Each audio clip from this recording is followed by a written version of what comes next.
Olá! Hoje a gente vai falar sobre a norma NR10.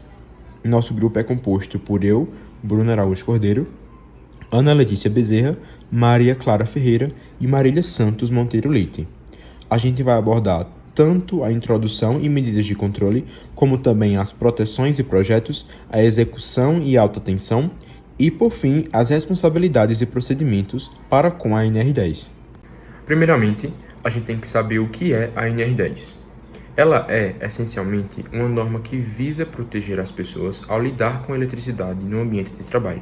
No cerne dela, encontramos o conceito de criar um ambiente seguro, onde os riscos associados à eletricidade são minimizados por meio de planejamento, treinamento e medidas preventivas. Isso significa pensar na eletricidade não só como um perigo invisível, mas como algo que pode ser gerenciado com disciplina e precaução. Para dar um significado mais amplo, a NR10 promove a ideia de que a segurança elétrica vai além simplesmente de desligar um interruptor, por exemplo. Ela envolve, na maioria das vezes, uma abordagem holística, que integra a saúde dos trabalhadores, a manutenção de equipamentos e a prevenção de acidentes. Por exemplo, imagine um eletricista trabalhando em uma fábrica. A NR10 aconselha fazer a manutenção e avaliar o ambiente antes de começar o trabalho do eletricista, usando ferramentas adequadas para evitar choques, por exemplo, o que pode prevenir acidentes como curtos-circuitos, que podem também levar a incêndios. Essa norma não é apenas uma regra, ela é um guia para construir confiança e eficiência no ambiente de trabalho e no trabalho diário. Passando para o objetivo e o campo de aplicação, isso representa o coração da NR10. O propósito agora é estabelecer padrões mínimos para proteger quem lida com eletricidade, garantindo que as medidas de segurança sejam aplicadas em todas as etapas possíveis. Em termos simples, o objetivo agora é criar um ambiente onde os trabalhadores possam operar sem ter lesões, sem ter medo de lesões, melhor dizendo, enquanto o campo de aplicação abrange todo o ciclo da eletricidade, desde sua produção até o uso final. Para ilustrar, considere o objetivo como uma meta ampla, evitar choques elétricos ou queimaduras ao garantir treinamentos e equipamentos apropriados. No campo de aplicação, isso se estende a cenários reais, como em uma usina de geração de energia, por exemplo, onde os protocolos de segurança devem cobrir desde a transmissão de alta tensão até um consumo de residências. Um exemplo prático é uma empresa de distribuição elétrica que usa simulacros de emergência para treinar equipes, demonstrando como esses conceitos se aplicam em contextos variados e ajudam a salvar vidas. Passando adiante e dando ênfase no que eu falei anteriormente, eu falo agora sobre segurança em serviços com eletricidade, que tem como principal objetivo trazer procedimentos seguros, como por exemplo, lidar com instalações energizadas ou desenergizadas, priorizando proteção contra choques e arcos elétricos. Por exemplo, ao realizar uma manutenção elétrica, é necessário se atentar ao ambiente e ter em mente se você poderá fazer a manutenção com a área energizada ou desenergizada, porque muitas vezes, geralmente, é usada a manutenção com a área desenergizada, justamente para não gerar choques elétricos. É também importante as práticas essenciais, como o uso de equipamentos isolantes, ferramentas sem condutividade e supervisão, justamente para não gerar choques elétricos, como eu bem disse. Equipamentos isolantes são muito importantes, mesmo eles não tendo uma segurança 100%, eles já podem ajudar muito durante uma manutenção, por exemplo. E no exemplo operacional, a gente tem a manutenção em painel elétrico com luvas isolantes, como bem já disse, para prevenir paradas inesperadas. Ou seja, um técnico poderia usar luvas isolantes e ferramentas sem condutividade para evitar contato acidental, prevenindo principalmente acidentes que poderiam resultar em paradas inesperadas de equipamentos. Isso destaca como a segurança não é apenas reativa, mas uma parte integrante do processo, tornando o trabalho mais confiável e menos estressante para o trabalhador. Agora, no conceito mais abrangente, falo sobre a geração, transmissão, distribuição e consumo. Tem como princípio universal a segurança em todas as fases do fluxo elétrico, da geração até o consumo. Esse tópico aborda principalmente como a NR10 se aplica a todo o espectro da eletricidade, por exemplo, cobrindo desde a geração até o consumo, como eu bem já dei ênfase anteriormente. Isso significa que, independentemente da fase, os princípios de segurança devem ser universais, garantindo que os riscos sejam gerenciados em cada etapa do fluxo elétrico. No tópico em contextualização, a gente fala sobre a geração em usinas e consumo em residências, com inspeções em redes de transmissão. Bom, pense na geração como o ponto de partida, onde a energia é produzida em grandes usinas e no consumo como o fim, como em uma casa ou escritório. Um exemplo é uma rede de transmissão que cruza cidades. Aqui, a segurança envolve inspecionar torres para evitar falhas que afetam milhares de usuários, como interrupções de energias causadas por tempestades, por exemplo. Isso mostra a interconexão dessas fases, reforçando que a NR10 promove uma rede elétrica mais robusta e segura para todos.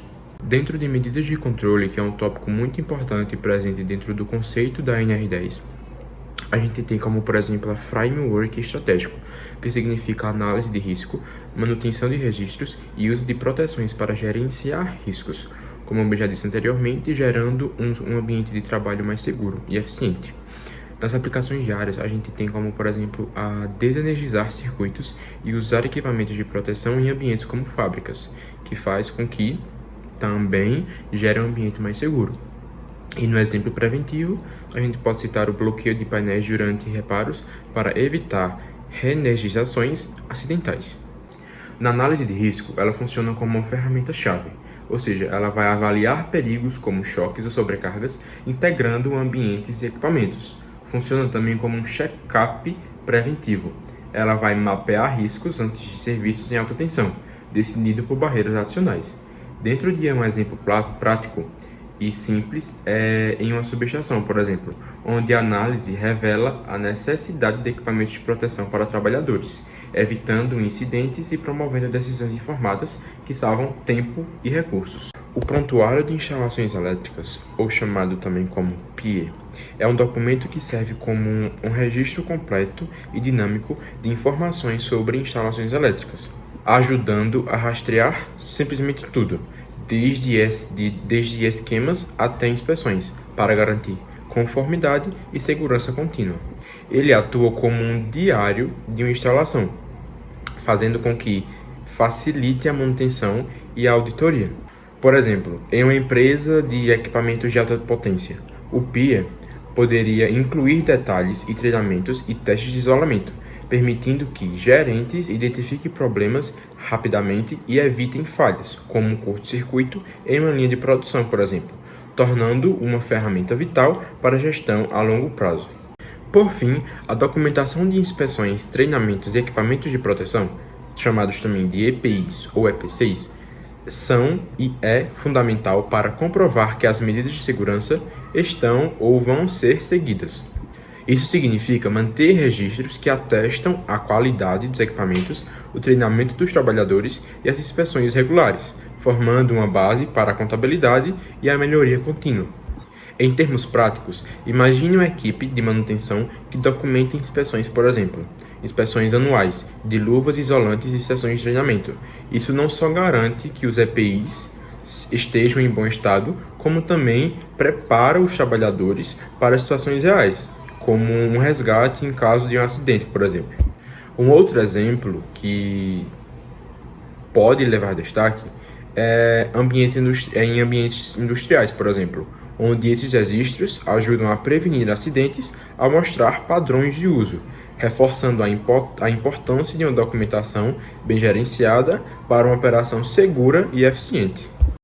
Olá, boa noite. Dentro aí da NR10, fiquei com a parte de proteções e projetos e vou apresentar um pouco para vocês quais são as medidas, as proteções que devemos tomar. Então, bom, começando pelas medidas de proteções. Quais são as medidas de proteções que a gente deve tomar ao mexer em uma rede energizada? Bom, antigamente, para fazer reparos, né, na rede, a gente deveria desligar totalmente a rede. Ela deveria ficar totalmente desenergizada. Hoje, com a nova tecnologia, com os avanços, conseguimos ali mexer com a rede energizada, em trabalho de tensão. Mas, como todo cuidado é pouco, a gente Se tiver uma tensão muito alta, a gente desliga a rede e faz o trabalho normalmente. Aterramento. Ele direciona a corrente de falhas para a terra, evitando ali os choques elétricos. Então, é bom ter um esquema de aterramento em toda casa, em toda empresa, enfim, em todo lugar. Porque todas as correntes de fuga, ele vai ser direcionado para a terra. Não vai ser direcionado ali para uma parte de uma casa, para voltar ali para o disjuntor, enfim. Barreiras e isolamentos, que eles impedem o contato acidental, com partes ali energizadas. Então, se tem uma área ali energizada, a gente coloca barreiras, isolamentos, que ali não pode se chegar perto, enfim. Hoje, às vezes, as pessoas acabam com a falta de atenção, mas é nossa segurança que está em jogo. Bom, equipamentos de proteção individual, como coloquei nessa fotinha aí, o que devemos usar para a gente mexer ali em uma rede energizada, o que devemos fazer. E aqui, ó, proteção individual, que é luvas isolantes, capacetes, óculos de proteção, calçados isolantes, e é proibido o uso de adornos pessoais, como brincos, colares, porque ali aumenta ali o risco de choque elétrico. Então, com base nessa foto que eu coloquei, equipamentos de proteção individual e equipamentos de coletivos. A gente deve usar tanto coletivos quanto individuais. Nessa foto dá para ver que a gente deve usar capacetes, sapatos, coletes. Bom, segurança em projetos elétricos, dispositivos de desligamentos e bloqueio que eles permitem interromper ali a energia com segurança durante a manutenção. E às vezes a gente tem ali dispositivos como o DPS, que é contra surtos, dispositivos contra surtos, choques elétricos, evitam ali que o circuito seja religado acidentalmente. Então, é bom manter todo o cuidado ali. Exemplos de disjuntores, como as travas de bloqueio. De acordo com essa fotinha que eu coloquei aqui, tem um homem, ali a parte que ele pode chegar, já ali no meio tem a zona do controle, e a última, a zona de risco, onde o ponto de instalação está sendo energizado, então ele tem que estar com todo o equipamento necessário do que a norma ela projeta para ser. E por fim, temos o esquema de aterramento, que garante a segurança e o bom funcionamento, instalações, os tipos que devemos usar e serve para desligar a corrente e proteger os choques elétricos.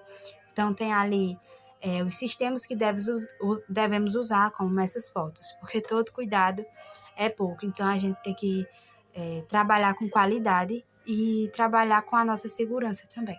Eu sou Marília e eu vou falar um pouco sobre construção, montagem, operação e manutenção. Todas essas atividades elas têm um envolvimento direto com sistemas elétricos e por isso elas devem seguir medidas rígidas. Eu vou citar algumas agora, que primeiramente são as principais exigências, sendo serviços supervisionados por profissionais autorizados. Todo trabalho ele deve ser supervisionado por alguém, tanto o engenheiro habilitado como também o técnico.